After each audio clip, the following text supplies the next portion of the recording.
Сіздермен бірге бүгін итальянский паста фетучини дайындайтын боламыз. Ол үшін бізге қаймақ, негізінде сливки қолданылады, бірақ қаймақ қолдансаңыздар да болады. 20%-ық осындай президент қаймағы жарай береді. Куриная грудка, бірнеше шампиньон, бір жуа, чеснок және қатты сыр қажет. Содан кейін сізде паста болу керек, спагетти, фетучини деген. Оны кейінірек қайнатқан кезінде көрсететін боламын. Ең алдымен тауығымызды турап аламыз. Оны өте үлкен емес және өте кішкентай емес кусоктармен турау қажет.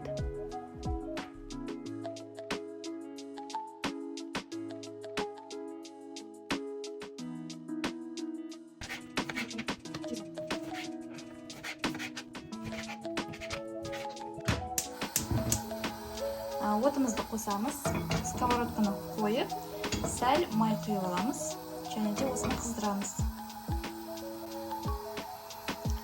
Қызған майға осылай біздің тауықты қосамыз.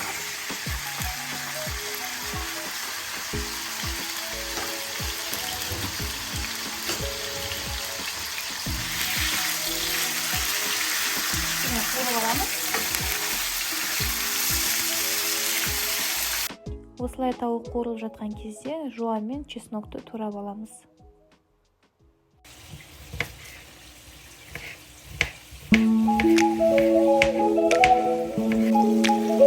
Тауық қуырылып жатқан сәтте сәл тұздап және бұрыштап алсаңыз болады.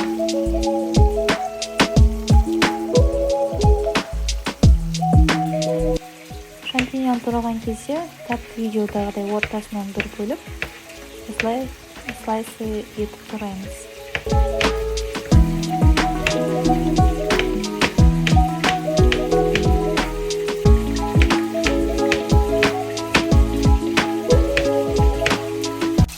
Тауық еті 6-7 минуттың ішінде піседі. Ол піскеннен кейін осылайынан алып, басқа артқа салып аламыз қажет.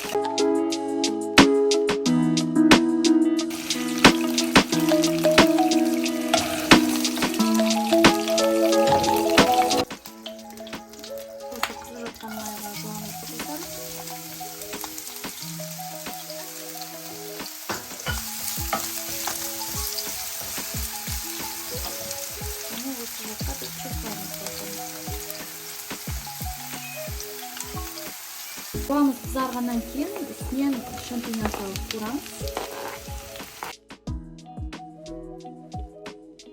Шампиньонды 10 минут қуырсаңыз болады. Осы уақыттың ішінде шампиньондарыңыз піседі.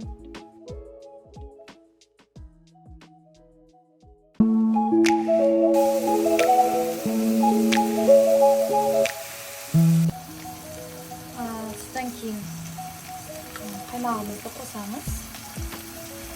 Мына жерде тұрған 400 грамм барлығын қоса береміз. Видите, сливочный, өте дәмді болып шығады. Және үстінен бірден біздің қуырылған тауығымызды қосамыз. Араластырамыз.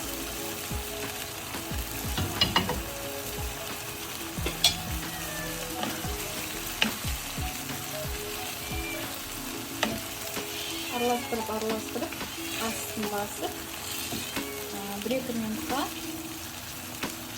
кешкісін жауып, шамалы қоямыз. Осы кезде бірден кішкене тұзын қосып, және тағы бір бұрыштап болсаңыз болады. Енді біздің пастаға макарон ретінде паста деп айтады ғой, осындайды қолдансақ болады. Негізінде фетучини деген паста болады. Фетучини деп жазылып тұрады. Бірақ фетучиниге өте ұқсас осындай паста бар. Болонезе деп аталады. Егер фетучини таппасаңыз, болонезе қолдансаңыз болады. Бұны пісірген кезде кішкене суды қайнатып аламыз. Өзіміздің пастаны қайнатуға жететіндей. Және ол суды тұздаймыз. Қайнаған суға пастамызды саламыз. Қорапта көрсетілген уақыттан 1-2 минут аз қайнатамыз.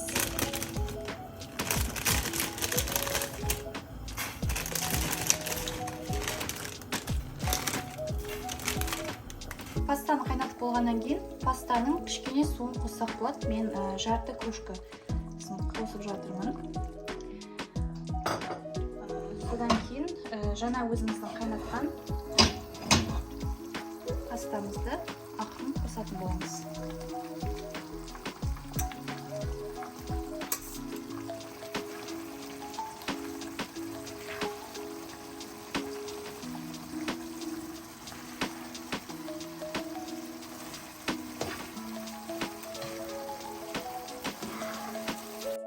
Біздің пастамыз дайын. Үстінен қатты сырды теркіден өткізіп, астан дәм тата берсеңіздер болады.